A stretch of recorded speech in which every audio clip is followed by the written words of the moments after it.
right, we are back here on SportsLine. Our guest tonight, Jeff Diamond, former Titans president and general manager, also very involved with the Heimerdinger Foundation, Drive for Dinger. Big event coming up this weekend. We talked about that in the first segment. We'll give you more details as the night moves along as well. But among other things, you have a radio show that you can catch daily, 95.9 and 560 here in Nashville in the 5 o'clock hour. And also, you write columns with a fairly frequent basis. This latest one up today on sportingnews.com about Ryan Fitzpatrick, former Titans quarterback, former, you can fill in a lot of blanks for the former teams that he has played for. Yes. But now with the Jets, actually had one of his better seasons last year until he imploded in the final few drives and cost them a playoff spot. But the debate this offseason has been, should the Jets pay him? How much should they pay him? And should he take the money and go back, or does he have a greater value somewhere else? They don't seem to have an answer. You tried to provide some today. What did you say? Well, basically, I kind of took the approach with my two hats because I do consulting work for an agent group out of Minneapolis. So I took the pro-Fitzpatrick viewpoint as an agent and talking about the value that he brings to the Jets. He knows Chan Gailey's offense, and he had coming off one of his better years. And then I took my former GM hat and put myself in Mike McCagnon's spot, the Jets GM, and I said, well, not so fast, and maybe we're not too crazy about him, and we did draft Christian Hackenberg, and we got Bryce Petty last year, but they're not ready yet, so we need Fitzpatrick, but probably just for 1 year, and so we don't want to overpay him. And so it's kind of a tough conundrum that the Jets are in right now. And from Fitzpatrick's standpoint, he hasn't gotten a better offer, so he needs to go back to New York. They need him back, so they just need to find a middle ground because they've really been kind of lowballing him with about an $8 million a year offer.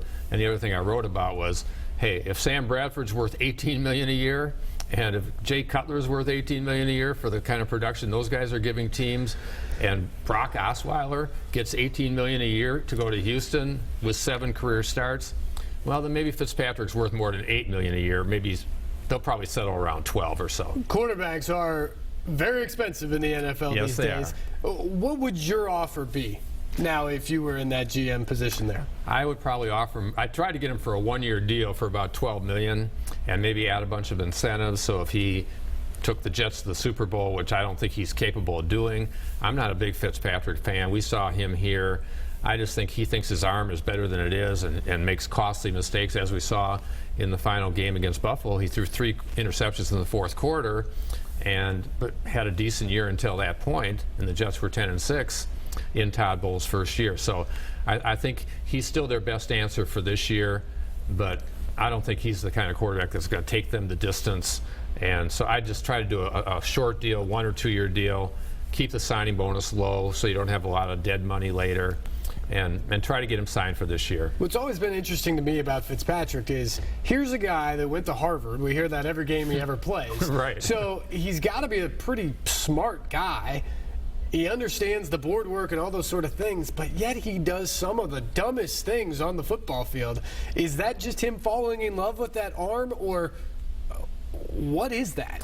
Yeah, I think you're right, Steve. I think he's a guy that thinks he's got a better arm than he does and tries to push the ball downfield when he shouldn't. He doesn't have that great downfield throwing arm, and so he makes those costly mistakes. And as you said, here's a Harvard guy you think would be smarter than that and maybe dump the ball off more, and he gets him in trouble. You brought up Sam Bradford. He's another interesting story from this offseason.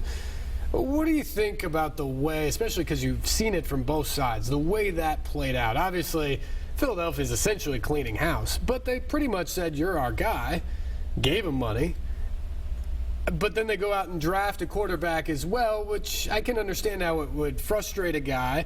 I don't think I would recommend that your agent says, let's get out of here, let's request a trade and have it go down the way it went down. What do you make of that entire situation from both sides? Well, first of all, I think Sam Bradford is about the most overpaid, overrated player in the NFL. To even have gotten the money he got from the Rams for all those years, and then he signs a 2-year deal for $35 million with $22 million guaranteed in Philadelphia.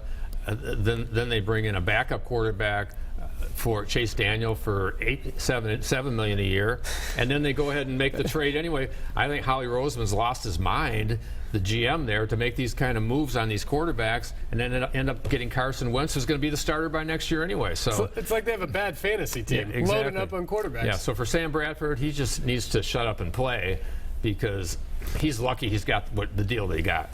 Do you think there's any chance he develops into a good NFL quarterback? Because let's face it, the situations he's been in haven't been very good situations, and obviously he's had some injury trouble going back to college when I covered him at Oklahoma. Is there any chance that it's been just that it's injuries and not great situations, and that if you clean the stuff up around him and he stays healthy, that he could be a good NFL quarterback? It's possible, but I think when a guy's been in the league this long, he's probably about 7 years now or so. Mm-hmm. I just don't see it. I don't think he's got that it factor, and he's not a Marcus Mariota type player, I don't think, and I just don't see him developing into a great quarterback in Philadelphia or anywhere. Jeff Diamond, our guest, former Titans general manager. Let's talk about the new Titans general manager in John Robinson. First off, let's maybe go back a little bit, because people all want to talk about the way things went down last year. This team went 3-13. They got rid of Ken Wisenhunt early on in the season, 7 games in, I believe. What did you make of the move at that time? Obviously came down from above with Amy Adams-Strunk getting more involved in the team now. Was that too early? Did they not give Wiz enough of a shot with this team, or was it a move that, the way she's put it, we had to make it to protect our quarterback and protect our team moving forward? Yeah, I think that, first of all, I'm surprised that she made the move. I'm surprised that they did make the move, but I think it was the right move. I was surprised that they were willing to pay him off for whatever, three and a half more years on his contract. But ultimately, I think he had lost the faith of the fan base and the confidence of the team. And so I think it was, and we had won, 3 games in 2 years? 3-20. Yeah, exactly. So I think it was the right move. And I'm biased about Mike Mularkey. I worked with him back in Minnesota when I was an assistant GM, and he was our tight end, and we've been friends for 30 years. And I think Mike is a real quality person and a smart football mind, and I think he's got a good staff around him now, and I think he's going to have a chance to do some good things with the support of John Robinson, with the player acquisitions that he hopefully is going to make and has made. And we'll see about these draft choices, because you have to give draft choices time to develop. And I think a lot of fans expect immediate returns on some of these guys. And maybe that'll happen with a Jack Conklin, maybe with a Derrick Henry, but it might take some time with a Kevin Dodd, might take some time with a Kevin Byard and Austin Johnson, the nose tackle, some of these type of guys. So you have to give a draft probably 2 to 3 years to really evaluate it. And so I like the moves that he's made. I love the trade. When you have a quarterback in Mariota, you didn't need to sit in the first spot, and when there wasn't necessarily a quality player outside of a quarterback. So I think it was the right move. I like that he traded back in the top 10 to get Conklin, but now we have to see how these players develop. Yeah, Dodd's an interesting case. They signed him today, by the way, so they've now got 9 of the 10 draft picks already locked up, which is another departure from past Titans when they worked very, very slowly in recent years in trying to lock these guys up. John Robinson is wasting no time. Dodd's an interesting guy because he's going to be out for a little while after having foot surgery last week. But as we look at the draft class, who are some of the guys? Obviously, we're going to look at Conklin because he's the 8th pick. Henry's the Heisman Trophy winner. Anybody else in this draft class stand out to you that you think can be an impact player maybe sooner rather than later? Well, I think Tretola, the guard in the 6th round, could be interesting, especially with Byron Bell's injury, and now he'll compete with Potazzi for that spot. And he's kind of a really bulldog type of player and aggressive type of player, and I think that's the kind of mentality that they want, that Russ Grimm, the new offensive line coach, wants for this offensive line. And so I'll be interested to see how he develops. And I think the only disappointing part of the draft to me was that they didn't really address a starting corner position. and that's where perhaps the Derrick Henry draft, he may end up being a great player. There are a lot of things I like about Derrick Henry, but I think maybe if they picked a potential starting corner in that spot, it might have had more of an immediate effect on this team, or perhaps a wide receiver. We'll see how these guys develop that are here, but I still think they need help at wide receiver. They need help at corner. But again, he's got a first-round pick next year. He's got extra other picks next year from the trade with the Rams. So you can't do it all in 1 year. I think John Robinson showed his patience, and especially with the drafting of Derrick Henry, I think he showed that he respected his draft board too, because I think Henry was probably the highest-rated guy that they had, and he could well be a great player. And he looks a lot like Eddie George to me when I see him physically. And we'll see how he pans out and how it works out with he and DeMarco Murray.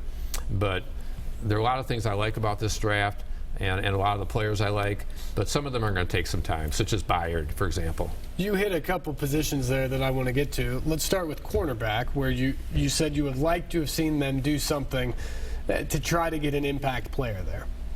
They didn't do it in the draft, but they did go out in free agency and bring in a guy like Antoine Blake, bring in a guy like Bryce McCain, two guys who have played for Dick LeBeau in this defense before, so you have to imagine he gave some sort of an endorsement to bring those guys into the system. It amazes me when I look at the depth chart now at cornerback. There's a lot of guys there who have played in the NFL when you talk about McCourty healthy, Cox being back healthy, Bleedy Ray Wilson's there, you've got Cody Riggs and B.W. Webb and the two guys I just mentioned. There's numbers there, but will numbers equal 2 or 3 guys that you can count on Sunday? Yeah, that's definitely a question mark, and I think Bleedy Ray is the guy who's probably going to get cut. We've probably seen enough of him. And Jason McCourty, can he stay healthy? He's a good player when he's healthy, but I'm not sure that everybody's real confident he'll ever be the guy that he was. And Parrish Cox, to me, has not shown me a lot, especially in that Jet game last year when he kind of olayed the running back into the end zone. That didn't impress a lot of people.